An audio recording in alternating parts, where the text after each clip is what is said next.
story of how we met. My name is Favour and this is my husband Endwell. And we met in the year 2022, March 2022. Now let me give you a little backstory. I'm a remote worker. I do online coaching. I teach people online, and I've been doing this for about 4 years. This year is the 5th year actually, and all this while I've always dreamt of meeting my husband online. I always wanted my husband to be a remote worker also, someone who is digitally inclined, maybe a bit techy, someone who knows what it means to have a social presence, to have a following on social media, to be working online. Because I wanted someone that would understand what I mean when I'm sharing my work problems, my work experiences. Someone that knows that not having a 9-to-5 job does not mean that you're not doing anything reasonable or what's wrong with your life. So I just wanted someone who's also doing something online. And then this guy right here came along. And when he came into my life, actually, I was not expecting, I was not open to having a relationship at the time. You know that time in your life when you feel like, I'm done with relationships at this time, I just want to focus on myself. And then all of a sudden from nowhere somebody just pops up and is trying to get your attention, something like that. And I was not having it at first. I didn't want to, because at that point I was done. And I was actually going through a heartbreak at the time, so I didn't want to think about relationships or anything of such. But then he kept, pressuring, insisting. So let me tell you exactly how this happened. That was March 2022. There's this man, Emeka Nobis. He's an influencer. He had about 130,000 followers on Facebook at the time, before Facebook shut down his account. He lost that account, so he started from the beginning. But when he was using that account, he posted me. I buy his books, I buy his courses. He's a man that I respect. So I was recording a video at the time, because there's this program I do every year. It's a free training. I just train people every year, once a year. So I was recording a series of videos promoting that training. During the day I was recording that video, I took some pictures. I had some of his books on the background. So he saw that picture, he was impressed, and he decided to repost it. And that was the picture that my husband saw and got interested. And if you see this picture that I'm talking about, there is nothing beautiful. Not like I was not looking pretty. I'm a beautiful girl, I always look pretty. But that picture is not the kind of picture that should attract a guy to a lady. It's just a random picture. Nothing special, nothing, I don't know how to put it, but there was really nothing exciting about the picture. But then this guy said this is the picture that attracted me. And up to today, he does not joke with that picture. He loves the picture. So he saw that picture on his timeline. He was following the man, because I did not know him, he did not know me, but he was following the man. So when he saw the picture on the man's timeline, he just felt like this is the girl. So just tell us how you felt. Like when you saw that picture, what was your thoughts? What was in your mind? Yeah, when I saw the picture, normally when I discovered Mr. Nobis, I like reading his content. Every morning I just come to his timeline to read what he has written. So that day I was just going through his timeline, so I saw that picture. I've already scrolled past that picture. I came back again and I looked at that picture. Immediately I looked at that picture, something in me told me that this is the woman you are looking for. Because at that time I was looking for a wife. I knew in my heart that, okay, it's time for you to settle down. So when I saw that picture, I knew that this is the lady, this is the person I'm looking for. So immediately I went to your profile, went through all your pictures. In fact, that night I did not sleep. I went through all your pictures from the beginning to the end. I read everything you posted. I made sure, even all your videos, I watched them. In fact, after I got to know you, I saw your profile, it became like something I do every day. Every day, I must go through almost all your pictures on your timeline. So that was it. I just had that conviction in my heart that you were the one when I saw that post from Mr. Nobis. Okay, so what happened from here was that I put a link on my bio. As someone who does business online, I am not afraid to give out my number, my phone number. It's accessible to everyone because I'm looking for customers, I'm looking for clients.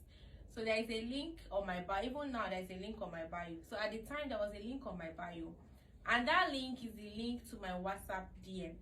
So for everyone who wanted to get access to my free program, you have to click the link, get to my DM, and then I'll give you access to the program. It is an automated process. It was automated. So what he did was he clicked the link, he came to my DM. I don't know, some of you who do WhatsApp marketing would know what I'm talking about. So when he came to my DM, there was an automated message that he was supposed to send to me. Everybody clicking that link will send me the same message. Hi Favour, my name is this. I am interested in this program. That was the message. And then my automated responder would also reply and give you the details that you need on how to get access to the program. So that was what he did. He clicked the link, he came to my DM, I gave him access just like every other person. And then what this guy did was that he decided to volunteer. He started making videos for me to help with my promotion. Free videos that I never asked for. He would make videos sent to me and all that. Even on his own channels, on his own platforms, he would even share his videos there. And then at the point I had to ask him, you don't know. And then I was even saying, thank you, sir. Thank you, sir. I really appreciate you, sir. At the point I had to ask him, you don't know me from anywhere. You've not sat under my tutelage before. You've not heard me speak or teach. How do you trust that I will deliver? Why are you making videos for me and telling people to join my stuff when you've not listened to me before? So how do you know that I know what I'm going to teach these people when they join? So he actually, how I really found out that he was sharing the video to lots of people was that people coming to me would say, hello, they would, the same automated message, but then they will add that Endwell sent me, or I am coming from Endwell. So there were a lot of people saying I'm coming from Endwell, I'm coming from, and I was like, how will a stranger just decide to help you like that? So I did not take it to be anything, because as someone who's, I wouldn't call myself an influencer or a celebrity, but I know that I actually influenced a couple of people, you know. So I as someone who has I don't know if I should call it, I don't know, but I had a bit of following on Facebook. So as someone like that, I've had a lot of people reaching out to do things for me for free. So all I do is just tell them thank you, and then if I'm led to repost it on my timeline and tag them, I also repost it. But I always appreciate them. So I've had a lot of people saying, please, ma, I want to do this for you, I want to do that for you, I want to design a flyer, I want to create a video. So I saw it as something normal, something people have been doing for me previously. I did not really pay attention to it. So I just told him thank you and all that. When I was launching, there was an academy I launched. Unfortunately, we paused operations. But I launched that academy, I think it was 2022 towards the end of the year or something. So I was calling for volunteers, people that will help me make videos, write copies, design flyers, stuff like that. And then he reached out and said he wanted to join. I posted it on my status because I didn't want to force people.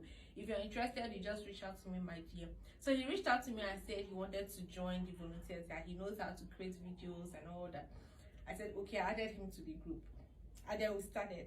He was making videos, people that were writing, people that were designing, everybody was working. And it was 2023, I think February 2023, just the same day, okay, the day before my ex and I separated, he sent me a book and he said, I would like you to read this book. I think it's by Pastor Kingsley or his wife. Okay, Pastor Kingsley. I think seven things a man wants in a wife or something like that. I think, yeah. 7 qualities a man is looking for in a woman. I think it's something like that. An ebook. He sent me the book and said, I would like you to read this book when you have time. And that period I was not doing anything because I think that was the election period. Yeah. So I was at home that period. School was not in session. So I was actually free and I was not working. So I decided to read the book, and the book was actually short, so I just read it. And then after reading it, I reached out to him. I don't know if it was in the morning, the next morning.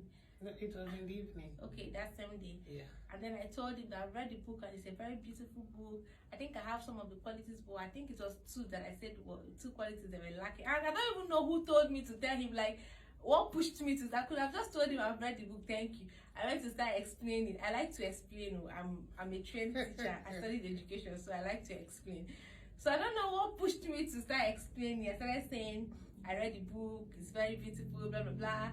but I'm only lacking 2 qualities, so maybe I'll develop them over time and all that. So he said yes, that it's fine, that the fact that I even read the book means that I'm willing to learn, that I'm teachable.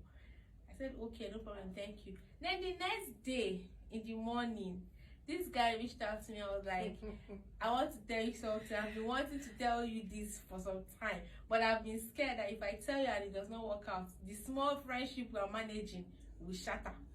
And then he told me, I love you. In my mind, I was like, this man that is behaving like a pastor, how can you love me? Because as at the time, she's my husband, if you go to his status, he's preaching, pastor. I mean, I told myself that God, I cannot marry a pastor. I will walk in God's vineyard. I will be active in church. I was actually very, very active in church. I work in church. I do everything. I go to church often. I try my best to reflect Christian virtues and all that. But I just told myself I will serve God in my own way, but not to be a pastor's wife. And I used to tell him, once God calls you, I will call my lawyer. Because don't mind me. Well, please. Then he was behaving like, if you see him, and then at the end of every statement, he will tell you you are blessed. So I still say that. But he has reduced the rate because I wanted to see him with that you are blessed every time. Yeah, and he will add 3 fire emojis through. Once he writes you are blessed, just wait for the emoji. 3 fire, 3, it must be 3 or 1 fire emojis. So I said no, I cannot marry a pastor. So when he told me, I've been wanting to tell you this, blah, blah, blah, I love you, clinical. I told him thank you. Because what do you expect me to say? So I said thank you. I did not say anything. We used to chat, but we stopped. That day was the day that my ex and I separated. That particular day that he told me. It was before he told me that thing. So in my mind I was like, God, who is this person? Is he a monitoring spirit? Because how do you know that, like, no, I feel he knew I was in a relationship. He knew. So what gave him the guts to still reach out to me? Does it mean that he knows that today is the day we broke up and he's coming just immediately after we broke up? Let me tell you something. I knew you were in a relationship, but when I realized that you were the one, there is this prayer I like to pray. Anytime I want to pray for you, I say, God, if this woman is my woman, let whatever relationship she's in scatter. Hey, he was the enemy of that relationship, the enemy of the progress. So that was the type of prayer I was always making. Because when I had that confirmation that you were the one, I started praying about it. So I knew that the relationship you were in will not last. It's not about what I didn't know was that particular day I asked you out was the day you people separated. I didn't know that one. So it was actually that particular. We just broke up, and then like few hours later, the same day, she was telling me I love you. Me, I was like, please, I just need a break. That period, I was actually, I don't know if traumatized would be a heavy word to use, but I was going through a lot. The girl I used to call my best friend, she and I, we fell out that same month, February 2023. My boyfriend and I, we had issues and the relationship failed. That relationship was almost 2 years old, and it seemed like I was just going through a lot, and a lot was going through me that period. So the last thing I was thinking of was love.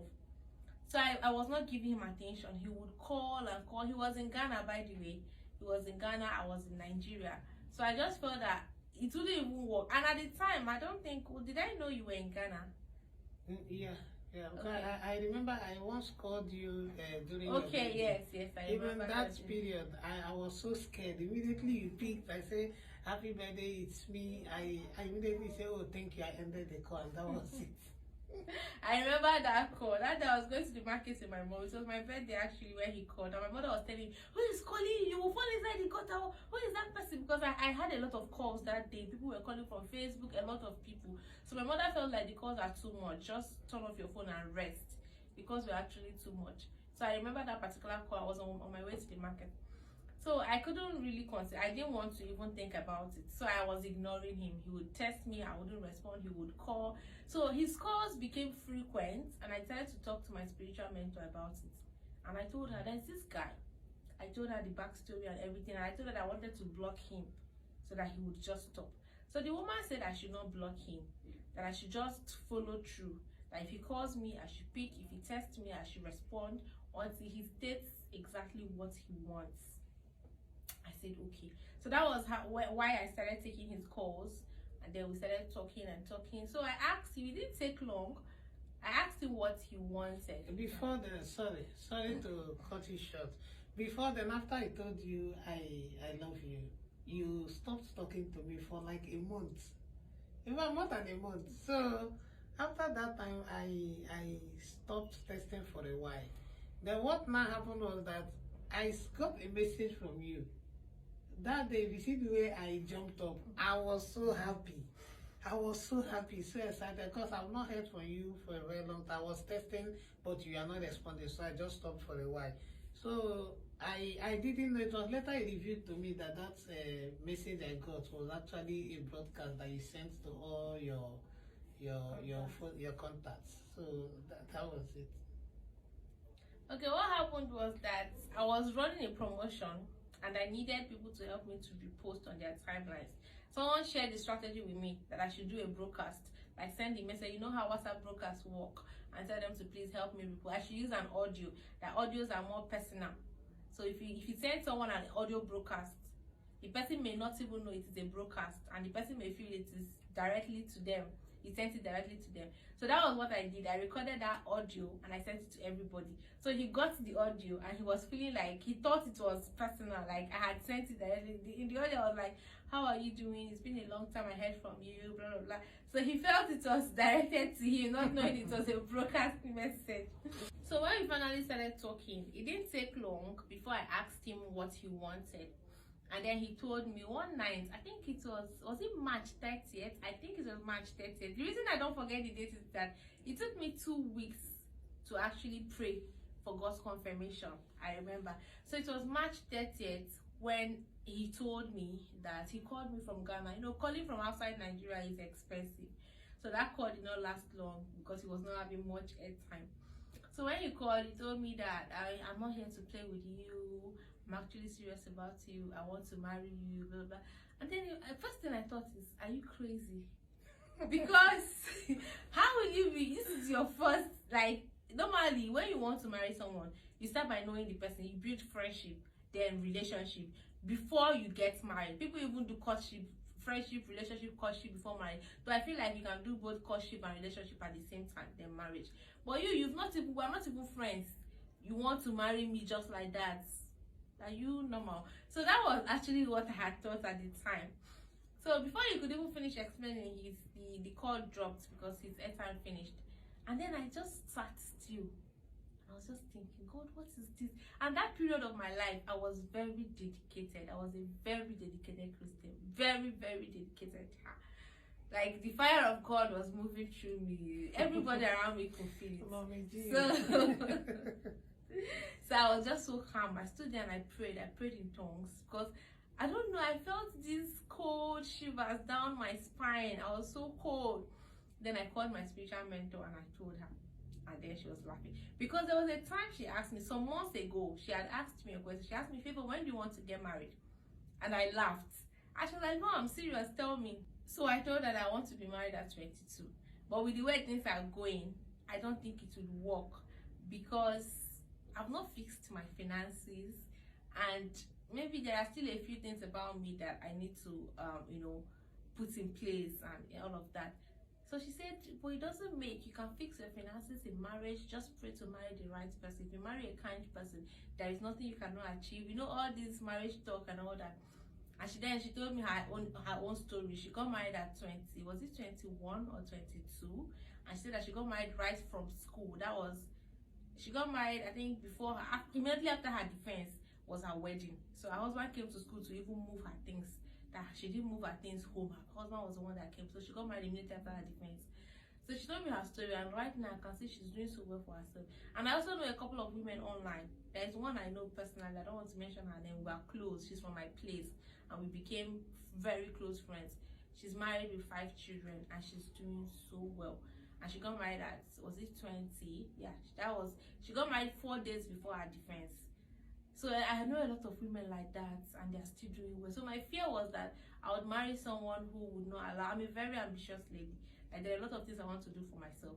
So I was afraid I would meet someone who would not allow me to still do the things that I want to do. So let me just calm down. But initially I wanted to be married at 22, but I felt like let's just scrap that and just look at what is ahead. So she told me no, that I should tell God, I should pray about it and tell God that this is what I want, and then leave it for God.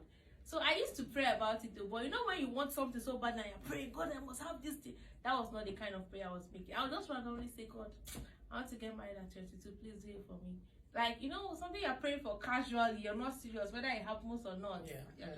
So that was the kind of prayer I was making.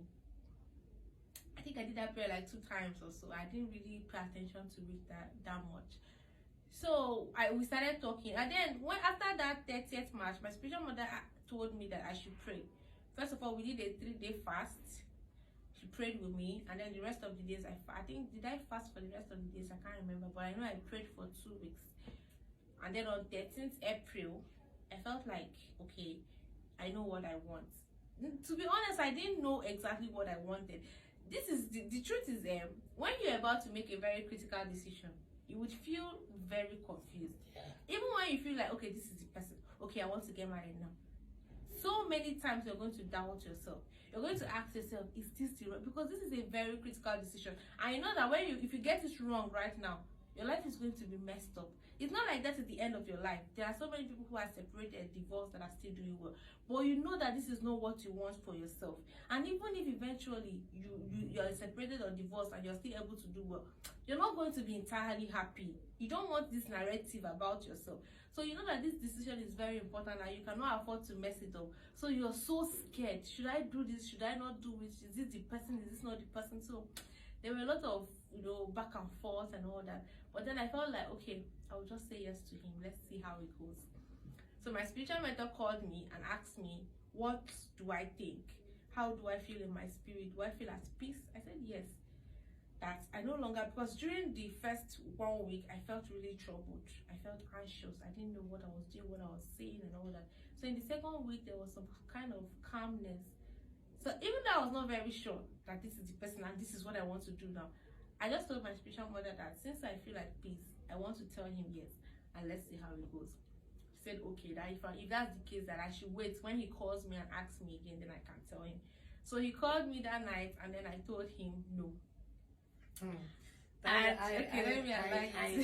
When you said that no, it was that at that moment I felt like the ground should open so that I go inside. Honestly, I felt really bad.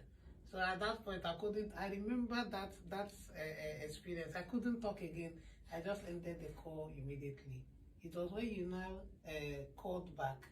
He called about twice, then I returned your call again that I was able to talk. So when he eventually called back, I told him I was joking, that my answer is actually yes. I just wanted to get his reaction. So that night we started. That was 13th April 2023. From the beginning I knew we were going to get married, because he did not ask me, will you be my girlfriend? This man legit asked me to be his wife on the first day. So I just knew that this is going to lead to marriage. There were no two ways about it. But then I knew, going into the relationship, I knew that if this is not it for me, I will still break up with you. You get, it's not like we're already married. So we're dating, or would I say courting, because you already know you're getting married. So we're doing this thing, and I noticed that he is my answered prayer. I've lived with my husband for 1 month. 1 month now. And I feel like I wouldn't have it any other way. We are not very rich, but my husband is the kindest man that I know. Whenever he asks me, why do you love me? Why did you decide to marry me? I just tell him, you're a kind man. And that is one thing that I told God. I want a man who knows how to love. You know, there's a difference between somebody being kind and somebody being generous.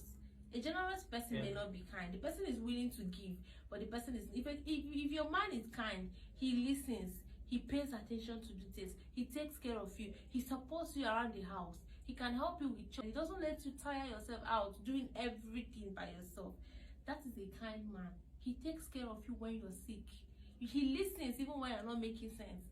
That is a kind man. He's willing to make peace. He's ever ready to make peace. So kind is different from generous. But then I have both kind and generous in one person. I have a man who loves the Lord. I don't think I would have it any other way. I just, the only thing we are praying for is God's blessings on our finances, and then for our children to run around our table. Nothing else. Then December 4th, he did a public proposal, which I honestly thought was not very necessary, because this guy already told me he wanted to marry me. But you know, he said, he always tells me, do you know who I'm marrying? This is Favour Ubani.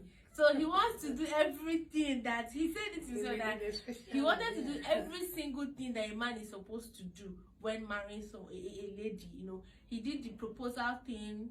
We did our we had a very intimate traditional marriage. We did our court wedding. So this is our love story. This is how we met, and this is 1 month into our marriage, and we're looking forward to spending forever together. Yeah. So I don't know if there is any other thing you want to add. No, the only thing I would just say is that I'm a blessed man.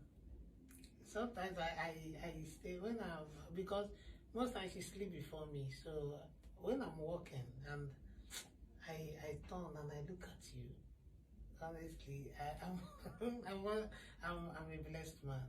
I'm a blessed man. I married for me the best woman in the world. The best woman in the world. I've looked around and baby, you're not too. You're not too, and I bless God that you said yes to me. You said yes, and I've always told you that my greatest goal and dream is to always keep you happy. Is to try, if I'm able to achieve that, it will be my greatest achievement to keep you happy till the day we leave this earth. That will be my greatest achievement. I want to make a lot of money. I want us to fly around the world. I want us to achieve a lot of things. But keeping you happy till the day I leave this earth will be my greatest achievement. I love you.